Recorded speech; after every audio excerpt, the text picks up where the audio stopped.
So don't ever get that conception that you have to cover a ton of water to be a winner, because I mean, it's definitely, I'm at the point now where I feel so blessed to have won the number of events that I've won. I don't feel like I'm done winning yet, but it's been a grind.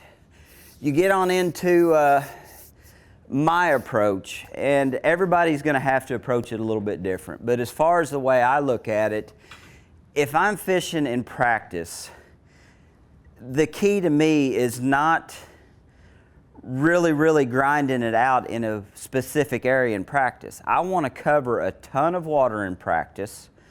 I want to put together in my mind what the fish are relating to, whether it be cover, whether it be, the bank, offshore. But I'm going to cover a bunch of water in a practice period. I don't try to learn a lot about an area necessarily in practice, because once I get through that practice period, I feel like I fish better and I learn more if I learn the water as I fish it in the tournament. Now, I'm going to do a lot of graphing. I'm going to do a lot of, side scanning and looking at down view and clear view and things like that. But I'm not necessarily going to just beat an area to death in practice. It's like I've always said, you got to use your God-given talents. The thing for me, and you say, well, what do you necessarily mean about that?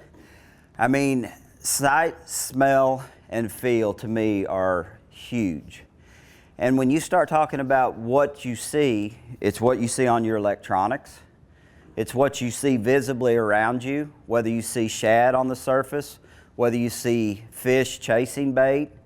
A big thing for me is watching the wildlife. I mean, so many people get so focused on the water and their electronics that they don't pay attention to what's going on around them. But when you start seeing squirrels and deer and birds and stuff moving around, something's going on. So you've got to pay attention with your eyes as to what's happening out there. The other thing is smell. How many times do you run down a body of water and all of a sudden you get that real strong, fish smell? I mean, have y'all experienced that in here? I mean, there's something to that. I mean, when you're running down or running into a creek or running down a river and all of a sudden you get that smell, you've got to pay attention to that, because that means there's a lot of bait, there's a lot of brim. Something is going on in that area of the lake. Don't ever don't ever not pay attention to your senses of smell. I've stopped many times just because I got that, strong smell of shad or brim or something, and it's amazing what you can learn from that. And then feel. The big thing about feel is, number one, I'm not going to try to catch many fish in practice. I mean, when you compete against a group of anglers that we do in this day and time, if you catch very many fish in practice, you have put yourself behind the 8 ball. These lakes are all Great Lakes. I say these lakes are all Great Lakes. There's a lot of Great Lakes that we fish. I don't hear a lot of good about the Ohio River, is why I kind of changed my tune on that. But you've really got to pay attention. You don't want to catch a lot of fish, so I'm feeling for bites. Every throw I make, I'm feeling what the consistency of the bottom is. Whether it's a hard bottom, whether it's a soft bottom, whether there's rock or brush. You've got to pay attention to that stuff. And you've got to learn to use your electronics effectively. I mean, one of the biggest things that's helped me in the past year and a half or 2 years is the Garmin electronics and Panoptix. I mean, the event that I won at Table Rock this spring, I 100% would say if you take my Panoptix away from me in that event, I have a mediocre tournament.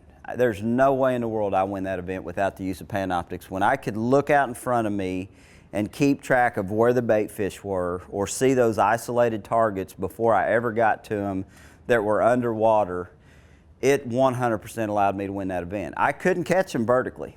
I had to cast to them. For some reason, they were high enough in the water column that I had to cast to those fish. And so your electronics are a really big part of that.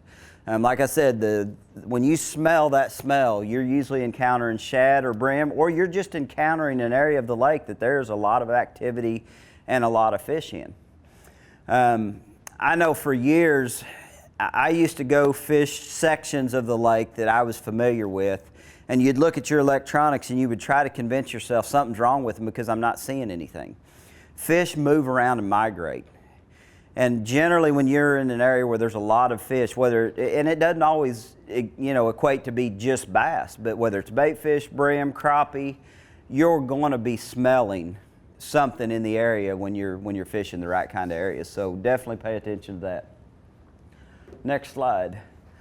When it comes to competition, probably the biggest thing for me, and it's really weird how different people practice.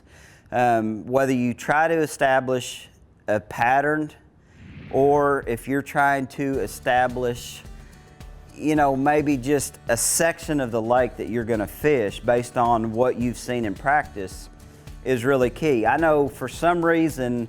Welcome to Bass University TV, an online video training course where you'll learn champion bass fishing techniques from pro anglers Pete Gluzek, Mike Iaconelli, and their talented special guests. From on the water to in the classroom, you'll learn sound techniques and strong fundamental bass fishing skills. Watch hours of video content on multiple topics at your own pace for a low monthly fee. Cancel at any time. Information is power in the sport of fishing, so learn from the very best. Subscribe to Bass University TV today.